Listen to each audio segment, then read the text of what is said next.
सावधान! जय Durga trading gas dealer की सूचना। एचपी गैस सब्सिडी या KYC के नाम पर आने वाले कॉल पूरी तरह ठगी हैं।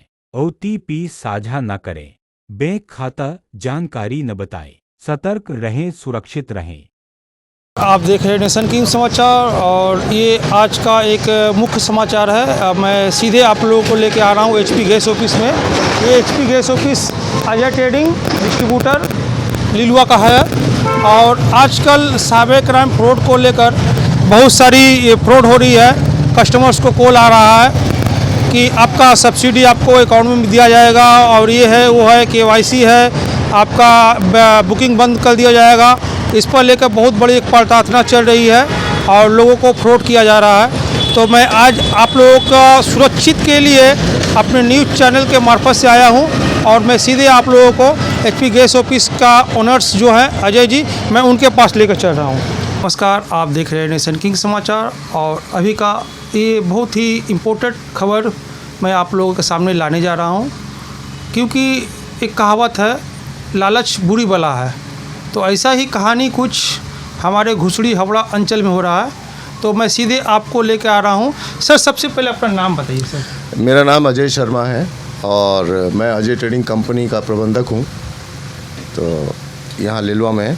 तो सर, जैसे साइबर फ्रॉड को लेकर आपके सभी कस्टमर को कॉल आ रहा है, तो इस पर आपने अभी तक क्या एक्शन लिया है सर? देखिए, इसमें इंडिविजुअल कस्टमरों को हम एडवाइस करते हैं कि आप साइबर क्राइम केंद्र में, साइबर सेल के अंदर में या लोकल थाने के अंदर में कंप्लेंट कीजिए।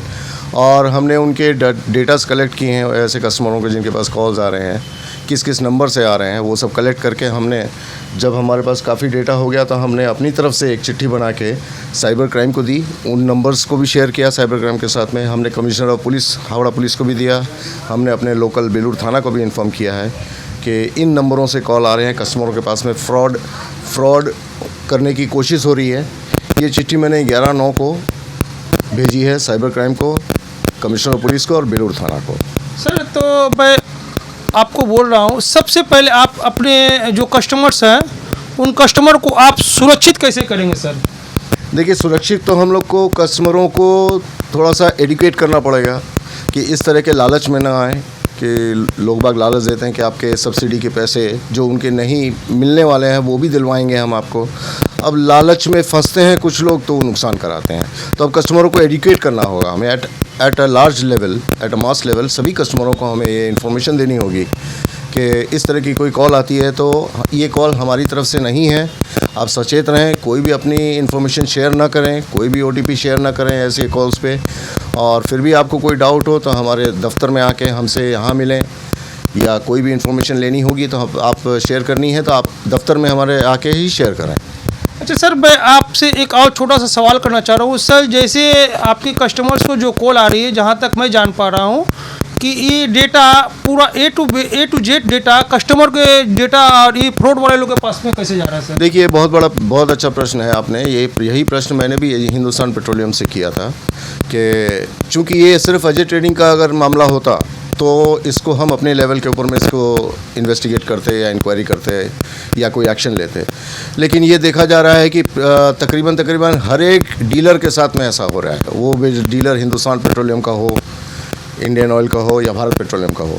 इसका मतलब ये जो डेटा लीक हुआ है ये डीलर लेवल पे लीक नहीं हुआ, ये डेटा लीक हुआ है सेंट्रल लेवल पे, सर्वर लेवल से कहीं से ये डेटा लीक हुआ है, जहाँ सभी डीलरों के और सभी ऑयल कंपनीज़ के डेटा लीक हुए हैं, क्योंकि कॉल सभी को जा रहे हैं। तो ये डीलर लेवल से डेटा लीक नहीं हो सकता। सर, मैं आपको रोक रहा हूँ सर, एक छोटा सा और सवाल आपसे पूछना चाह रहा हूँ सर। आपने जो कंप्लेंट हावड़ा पुलिस कमिश्नर को या साइबर क्राइम या PS को दिया है, तो इस पे उन लोगों ने अभी तक क्या एक्शन लिया सर? अभी तक कोई एक्शन नहीं है। मैंने ही उनको चिट्ठियां भेजी थी, उसका ट्रैक रिपोर्ट निकाला है कि उन तीनों को मिल चुका है, कोई एक्शन नहीं है। तीनों में से किसी ने भी मेरे से कांटेक्ट करने की कोशिश नहीं की। लोकल थाना क्या बोला सर? लोकल थाना से मैंने फ़ोन किया था, जब पहला केस आया था मेरे पास तो लोकल थाना से मैंने फ़ोन किया था, तो उन्होंने मुझसे ये कहा कि अगर 2 लाख से कम का अगर फ्रॉड हुआ है तो FIR लॉन्च नहीं होगी। लेकिन सर, जहाँ तक मैं कानून का जानकार हूँ, मैं एक खुद प्रेस रिपोर्टर में काम कर रहा हूँ, तो मैं कानून का जानकार हूँ, लेकिन पुलिस को ऐसा बोलने का कोई राइट नहीं है। बिल्कुल नहीं है। तभी मैंने कस्टमरों से, जब मुझे एक डीलर होते हुए अगर थाना इस तरह का जवाब दे सकता है तो आप सोचिए एक साधारण से कस्टमर को थाना किस तरह से भगाएगा। तो इसको आप किस तरीका से देख रहे हैं कि हावड़ा सिटी पुलिस कमिश्नर का एक विफलता सामने आ रही है? मैंने आज 11 तारीख को, आज 7 दिन हो गए हैं, 7 दिन पहले मैंने चिट्ठी दी है साइबर क्राइम को, और मैंने चिट्ठी के अंदर में बाकायदा वो सभी नंबर्स दिए हैं जिन जिन नंबरों से कॉल आ रहे हैं, और उनमें से बहुत से नंबर ऐसे हैं जो आज भी चालू हैं। तो मुझे ये समझ में नहीं आता है कि साइबर क्राइम को, साइबर सेल को अभी तक क्या दिक्कत आ रही है उन नंबरों को ट्रेस करने के लिए, उन्होंने कोई एक्शन क्यों नहीं लिया अभी तक। सर मैं एक बार और रिक्वेस्ट करूंगा सर, आप अपने कस्टमर्स के लिए एक बार और उनको सचेतना के लिए 2 बात बोले सर। देखिए, इस तरह के कॉल्स आ रहे हैं, आपके गाढ़ी कमाई है, आपकी मेहनत की कमाई है, आप किसी तरह के लालच में ना आए। इस तरह की कोई सब्सिडी, ये सब्सिडी सरकार देती है, सेंट्रल गवर्नमेंट से आती है, और नेशनल पेमेंट कॉर्पोरेशन NPCI के थ्रू ये सब्सिडी डिसबर्स होती है, किसी इंडिविजुअल या किसी इंडिविजुअल बॉडी के थ्रू डिसबर्स नहीं होती है। अब इस तरह के लालच में ना आए। आपको अगर कोई भी क्वेरी हो, इस तरह की क्वेरी हो या कोई भी डाटा देना हो, तो आप अपने डीलर के दफ्तर में जाके या उनके लैंडलाइन फ़ोन के ऊपर में, मोबाइल पे भरोसा ना करें, लैंडलाइन फ़ोन के ऊपर में आप इंक्वायरी कर सकते हैं। फ़ोन करें या दफ्तर को कांटेक्ट करें, लालच में ना आए। तो सर कस्टमर को एक बार अपना नंबर भी बता दीजिए सर। मेरा लैंडलाइन नंबर, हाँ जी सर। हाँ, हमारा लैंडलाइन नंबर है 033 2655 5651, और एक है 033 2655 5003।